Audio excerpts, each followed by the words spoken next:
Today we study about abortion. Abortion में भी MTP. तो एमटीपी एक्ट कब आया था? तो ये 1971 में आया था ये एक्ट।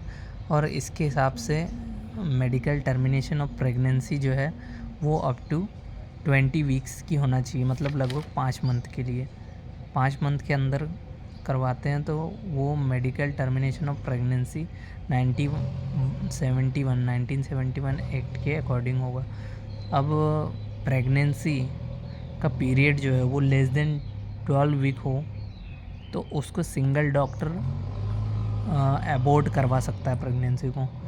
मतलब 12 वीक से कम होगी प्रेगनेंसी तो उसके लिए सिंगल डॉक्टर होगा, और कभी 12 टू 20 वीक के बीच हो प्रेगनेंसी पीरियड तो इसके लिए 2 डॉक्टर ज़रूरी है एमटीपी करवाने के लिए।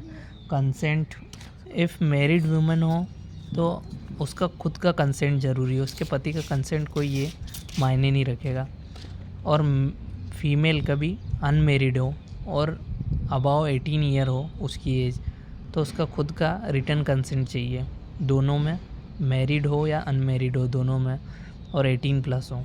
अब बिलो 18 ईयर की एज हो तो गार्जियन का उसके लगेगा कंसेंट, और कभी मेंटली अनस्टेबल हो तो फिर भी उसके गार्जियन का कंसेंट लगेगा, रिटर्न दोनों में। Method of criminal abortion, abortifacient drug होते हैं। इकोबॉलिक्स हो गया। इकोबॉलिक्स जो होता है वो क्या कर देता है, यूटेराइन कॉन्ट्रैक्शन को बढ़ा देता है। तो इसमें मोस्ट कॉमन जो यूज़ होता है वो अर्गोट होता है। अर्गोट क्या करता है, अर्गोट लगाने के बाद क्या होगा कि ये यूटेराइन मसल्स का कॉन्ट्रैक्शन करवा देगा, तो उससे क्या हो जाएगा, टर्मिनेशन हो जाएगा। या एमएनएजीएस जो होता है ये मेंस्ट्रुअल फ्लो को बढ़ा देता है, तो उसके साथ जो फीटस होगा वो भी बाहर आ जाएगा। जैसे सेंग्रोइन, एस्ट्रोजन, सेनेशियो, और सेनेशियो जो है वो मोस्ट कॉमन है।